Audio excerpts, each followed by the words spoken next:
بسم الله والصلاة والسلام على رسول الله. السلام عليكم، مرحبا بكم في قناتكم قناة أم مريمة. إن شاء الله تكونوا بخير.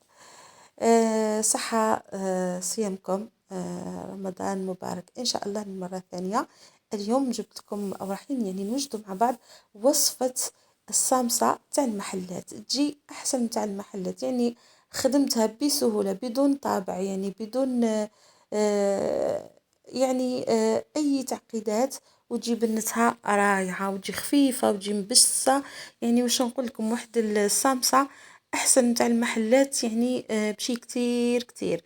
ننصحكم انكم يعني تديروا هذه الوصفه هذه وتجربوها، خاصه في هذا الشهر الفضيل هذا. نروحوا به نبداو نوجدوا في الوصفه مع بعض. اول حاجه راح نستعمل الفرينه حنستعمل 4 كيلات. اي كيله نتوما تخيروها باه ديروا بها. انا خيرت هذا الفنجان هذا. نزيد نضيف قليل من الملح، نزيد نحط عليها كيلة تاع بسوس، يعني مخلطة ما بين مارغرين دايبة وزيت، ونبدا نخلط في المكونات بيدي ونبسس الصلصة تاعي مليح. نزيد نحط لها السر اللي راح يخليها هشيشة بزاف، قليل من خميرة الخبز، غير شوية فقط كما شفتوا حطيتها في يدي، يعني قرصة فقط. ونحط نص كيلة تاع ماء زهر، ونلم العجين تاعي. نزيد نضيف نص كيلة تاع الماء، ونبدا نلف العجين تاعي. نبقى نزيد في الماء بشويه حتى نتحصل على عجينه طريه.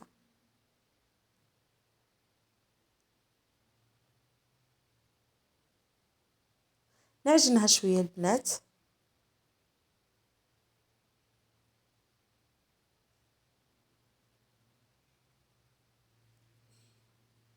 وهاو القوام اللي تحصلت عليه، عجينه طريه ومتماسكه.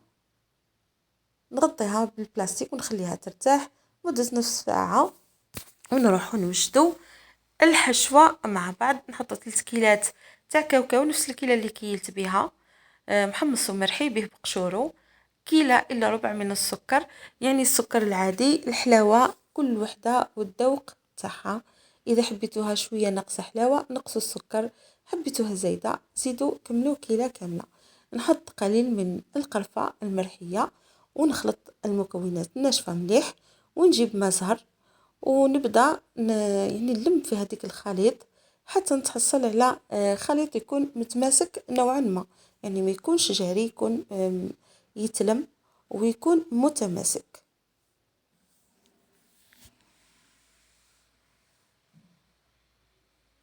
هذا هو القوام اللي تحصلت عليه تاع الخليط. نغطيه ونخليه على جهة، وكل ما يرتاح هذا الخليط هذا وهو راح يتعسل ويعطينا نتيجة افضل. بعد ما ارتاح لي العجين تاعي كما راكم تشوفوا، راح نقطعه على 2. نقطع العجين تاعي على 2 كما راكم تشوفوا، ونحاول يعني نعطيه شكل دائري بلا ما يعني نعجنه، باه تبقى يعني العجين تاعي مرتاحة وتعطيني الطوع. ونحل الورقة الأولى على سمك 3 مليمتر.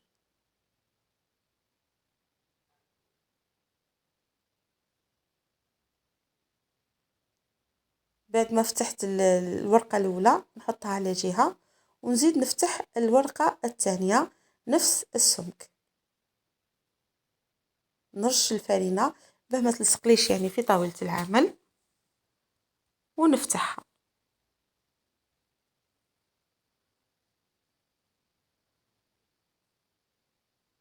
ولهنا بعد ما فتحتها راح نبدا نحط في كريات تاع الحشوة بشكل يعني متباعد.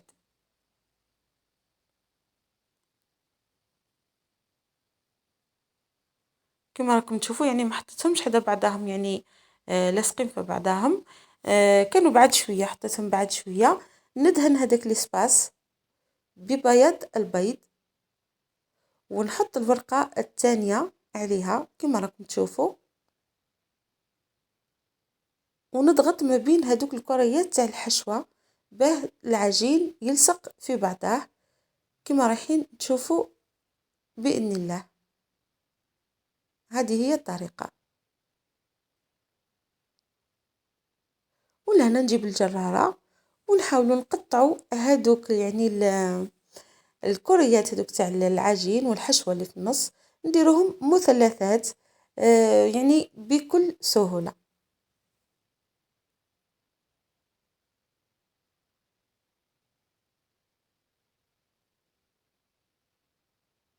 غنشكل يعني في المثلث بيدي حتى ولو يعني ما يكونوش حجم واحد وما يكونوش شكل واحد، لكن يعني راح يعطيونا نتيجة رائعة كيما تاع المحلات، وتجي صدقوني أحسن من تاع المحلات. وهاي الحبة تاع السامسة نحطهم نكمل كامل يعني الكمية اللي عندي.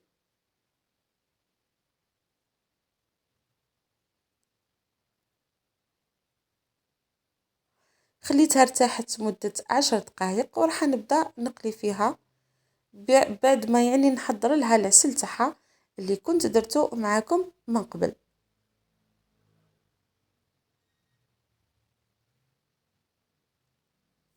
ونبدا نقلي في الصامصه تاعي. الزيت يكون يعني سخون، نسخنه مليح ومن بعد نقص للنار هكا باه ما تتحرقليش يعني الصامصه وما تستلهفش. نقليها غير بشويه.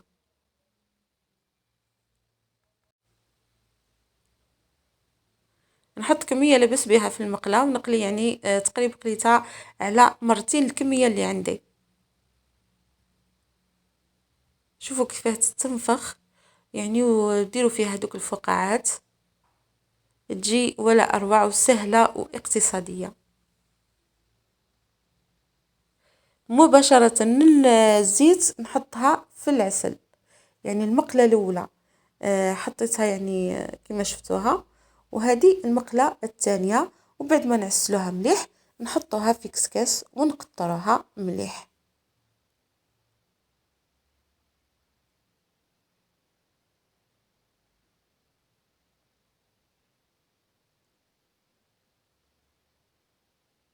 وهاي الصامصة تاعنا بعد ما وجدت كما راكم تشوفوا. ان شاء الله تجربوها وتعجبكم باذن الله. ما بقى لي غير نقول لكم بقاو على خير، تلقبوني في فيديو اخر والسلام عليكم.